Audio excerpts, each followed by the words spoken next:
Hey everybody, it's Herb Stevens, the skiing weatherman, with another installment of Weather Weenies. And if in the past few weeks you've thought this was really a low rent production, you were right.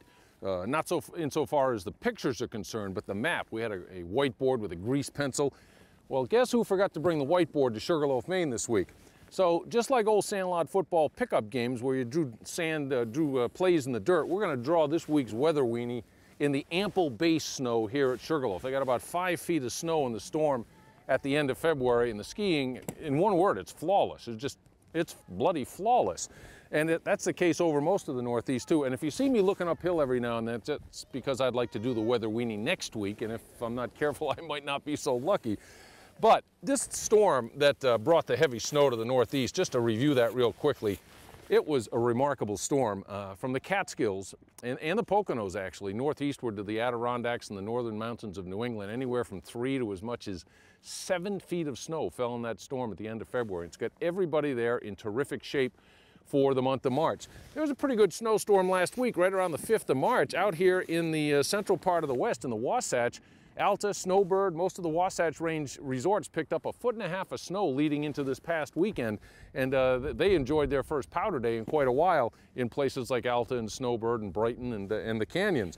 Now, as far as the weather pattern is concerned, we've had the same thing for so long. You're tired of me hearing about, speaking about it, and I'm probably getting a little tired of talking about it, but this particular week, the dominant feature was here in the east, and if you can just see my big blue H, high pressure. Man, the weekend of the 5th and the 6th was just about flawless in the east. And then this high started to glide offshore. And because there's clockwise flow around a high, once the high got offshore earlier this week, the winds turned into the southwest from down in the Carolinas all the way up into the northeast.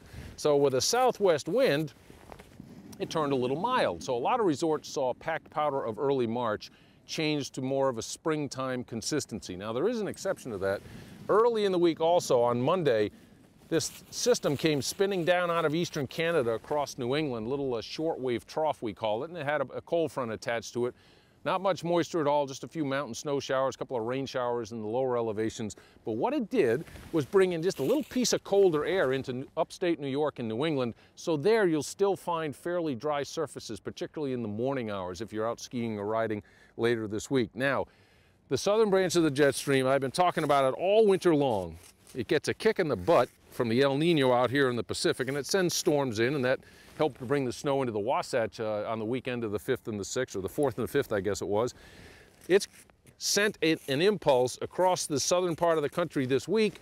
One surface storm went up to the Great Lakes, and it croaked because Canada is covered with a blocking pattern. There's a big ridge up here in Canada. It's milder than normal all across Canada, and that's why we haven't seen really intense Arctic air working its way into the lower 48. But another thing that block has done, the storm came out of the southern plains early in the week, and it tried to cut to the lakes, which would be a terrible trajectory for snow if you live anywhere east of the Mississippi, because the counterclockwise flow would just flood the east with warm air. But the block blocked the storm from going to the lakes, and another center formed midweek down here in the mid-south, let's call it Tennessee. And that storm by this weekend is going to be somewhere along the North Atlantic coast. And that's a great track for a snowstorm in the Northeast. There's only one problem. There's not a lot of cold air. Remember, that big storm we saw at the end of February was an elevation storm. Here at Sugarloaf, they got 5 feet of snow. 15 miles away in Kingfield, Maine, there's hardly any snow on the ground. And that's from the same storm. That's hard to fathom, but that's what happens when you have elevation storms. This coastal runner is going to bring some rain to the mountains of North Carolina, up into the mountains of West Virginia, and their bases are very, very deep. They'll have no trouble absorbing that rain, but it will change the surface snow. When we get up to New York and New England, and here where I am in Maine, elevation is going to be the king again. And I think over the weekend of the, let me see if I can do my math right, 12th and 13th, or is it 13th and 14th, there will be higher elevation snow in the Northeast on the order of probably 1,500 feet of elevation will be necessary in order to net snow out of this event. Out west, I'm not neglecting you guys, the systems that are coming ashore from, there's been a pretty good sized trough sitting off the west coast all winter long. A piece of that came ashore last weekend and early in the week of the 8th, and it produced more snow in the central and the southern Rockies. Northern Rockies are still begging for snow most of the time. The snow during the upcoming weekend of the 13th and the 14th in the west will be there, but it'll be light. We're going to go back to the same old pattern. That's what I'm trying to get at.